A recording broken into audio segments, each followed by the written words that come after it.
Good morning students. अभी तक हमने स्ट्रक्चर्स के ऊपर बात की है कि जो हमारे वॉइड्स हैं, वॉइड्स के अंदर जो एटम और वॉइड्स के रेडियस का रेशियो क्या रहता है हमने। तो आगे हम बात करते हैं डिफेक्ट की।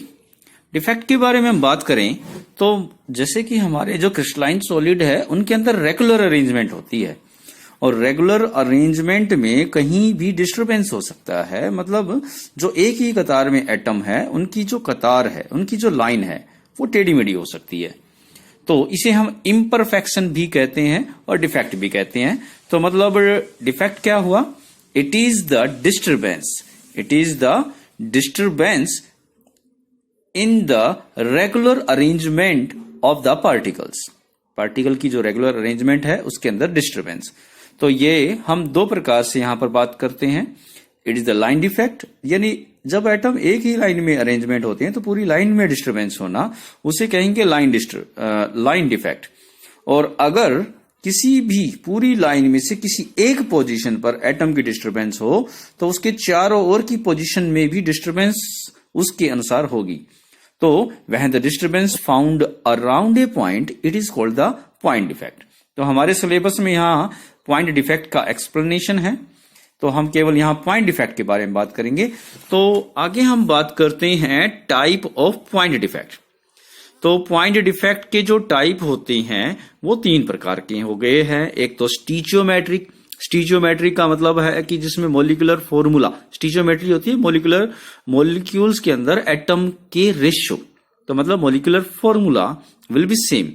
नॉन स्टीचियोमेट्रिक में मोलिकुलर फॉर्मूला डिफेक्ट के बाद बदल जाता है और इम्प्योरिटी डिफेक्ट में जो केमिकल कंपाउंड होता है उसके अंदर हम कुछ इम्प्योरिटी यानी कुछ और केमिकल कंपाउंड, दूसरे केमिकल कंपाउंड को हम मिला देते हैं, उसे कहते हैं इम्प्योरिटी डिफेक्ट।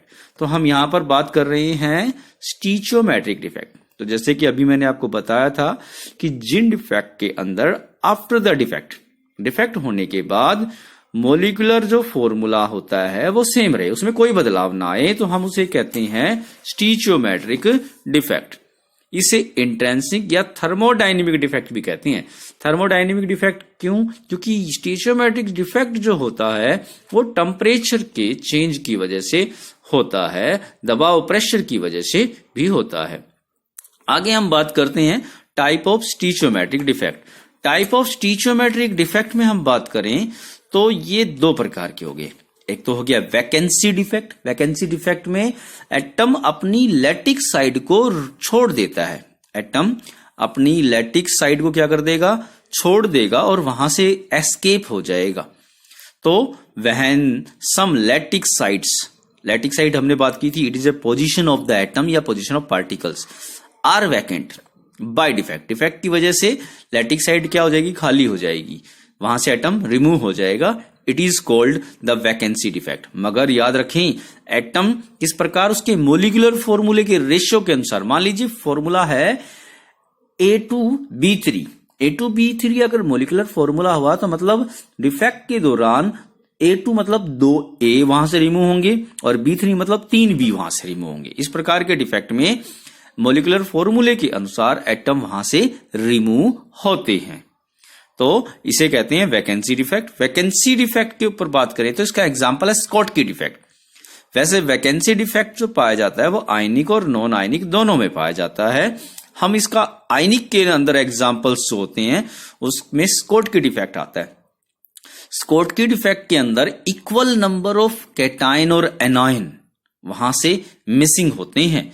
तो those defect in which the equal number of cation and anion are missing from the lattice site are called Schottky defect. तो यहां पर मोलिकुलर फॉर्मूला जो होता है वो AB टाइप होता है। AB जैसे कि एक कैटायन एक एनायन, इसके अनुसार चलेगा, जैसे कि NaCl, KCl, LiCl, NaBr, KBr। तो यहां पर देखो कैटायन और एनायन का रेशियो 1:1 रहता है। तो स्कॉटकी डिफेक्ट उन केमिकल कंपाउंड में पाया जाता है जहां पर कैटायन और एनायन का रेशियो क्या होगा? 1:1 रेशियो होगा। अब आगे हम बात करते हैं प्रॉपर्टी ऑफ स्कॉटकी डिफेक्ट। अगर स्कॉटकी डिफेक्ट की प्रॉपर्टी की पर बात करें तो ये क्या बताया था हमने बताया था कि it occur in the ionic solids. जैसे एनिक सॉलिड NaCl, KCl, हमने अभी एग्जाम्पल बताए थे आपको। और आगे हम बात करते हैं, दूसरी प्रॉपर्टी है it is found in high coordination का सॉलिड्स, यानी कोऑर्डिनेशन नंबर हमने बात किया था कि एक एटम को जितने एटम टच कर रही हैं वो उसका कोऑर्डिनेशन नंबर है। तो मतलब जिसमें ज्यादा एटम उसे टच कर रही हैं, जैसे हम बात करें NaCl जो टाइप स्ट्रक्चर होता है तो वहां पर इसका जो कोऑर्डिनेशन नंबर रहेगा 12 रहता है। तो यह उन केमिकल कंपाउंडों में पाया जाता है जिसमें कोऑर्डिनेशन नंबर क्या होता है, हाई होता है। और दूसरा कि जिसमें कैटायन और एनायन के साइज का जो अंतर होता है, हमें पता है एनायन बड़ा होता है कैटायन से, मगर उनका साइज का अंतर यह उन केमिकल कंपाउंडों में पाया जाता है जिनमें कैटायन और एनायन का जो साइज का डिफरेंस होता है वो स्मॉल होता है। तो एग्जाम्पल हमने पहले भी बताया है, एग्जाम्पल हम यहां पर भी बता रहे हैं, NaCl, NaBr, KCl, AgBr, LiCl। और इस डिफेक्ट के दौरान हमने आपको बताया था कि एटम जो होता है अपनी लैटिक साइड को छोड़कर बाहर निकल जाता है। तो इसकी वजह से क्या होगा, density of crystal will be decrease, क्योंकि अगर एटम अपनी लैटिक साइड को लेकर लैटिक साइड को छोड़कर बाहर चला गया है तो मास लैटिक साइड का घटेगा, और डेंसिटी होती है mass upon volume, volume will be same. मगर अगर एटम वहां से रिमूव हो गया है तो मास घट गया है, इसकी वजह से डेंसिटी डिक्रीज होती है इस डिफेक्ट के दौरान।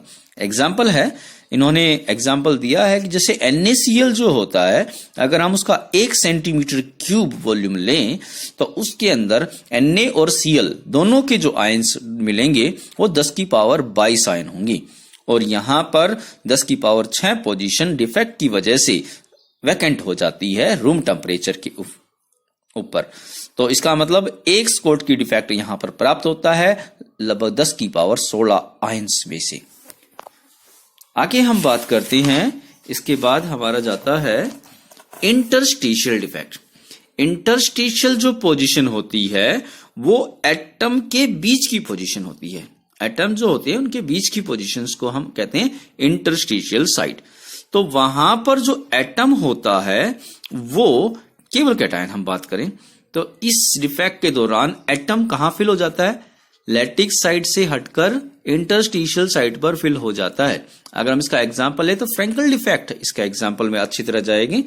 फ्रैंकल डिफेक्ट के अनुसार हम बात करें तो यहां पर केवल कैटायन डिसलोकेट हो जाता है अपनी लैटिक साइड को छोड़कर इंटरस्टिशियल साइड पे। तो जैसे कि हमारे पास 4 एटम एक दूसरे को टच करते हुए है तो 4 एटम के बीच में गैप बनेगा, तो ये उस गैप में आकर एटम सेट हो जाएगा अपनी कॉर्नर को छोड़ते हुए। तो इसकी प्रॉपर्टी के ऊपर बात करें तो सेम यह भी आयनिक सॉलिड्स में पाया जाता है फ्रैंकल डिफेक्ट, और यह उन केमिकल कंपाउंडों में पाया जाता है जिनमें कोऑर्डिनेशन नंबर लो होता है। जैसे कि हमारे पास example ZnS, AgCl, AgI, AgBr दोनों डिफेक्ट दिखाता है, स्कॉटकी भी दिखाता है, फ्रैंकल भी दिखाता है। और इसमें हम बात करें it is found in those solid in which size of cation and anion difference will be the high. यह उनमें पाया जाता है जिनमें कैटायन और एनायन का साइज क्या होता है, ज्यादा होता है। और by this defect the density of crystal will be same.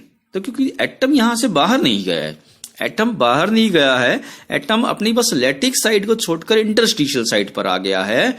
4 atom जो थे उसमें से एक एटम अपनी जगह छोड़कर 3 के बीच में आ गया है, तो वहां पर मास नहीं घटेगा। मास नहीं घटेगा तो mass upon volume will be same, मतलब डेंसिटी विल बी सेम।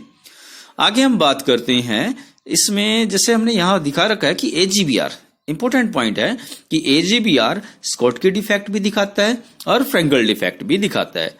आगे हम बात करते हैं इम्प्योरिटी डिफेक्ट। इम्प्योरिटी डिफेक्ट मैंने आपको बताया था कि कोई केमिकल कंपाउंड है, उस केमिकल कंपाउंड में ट्रेसिंग अमाउंट में हम दूसरे केमिकल को डाल दें तो इम्प्योरिटी ऐड होगी, इससे जो प्रभाव होगा उसे हम कहेंगे इम्प्योरिटी डिफेक्ट।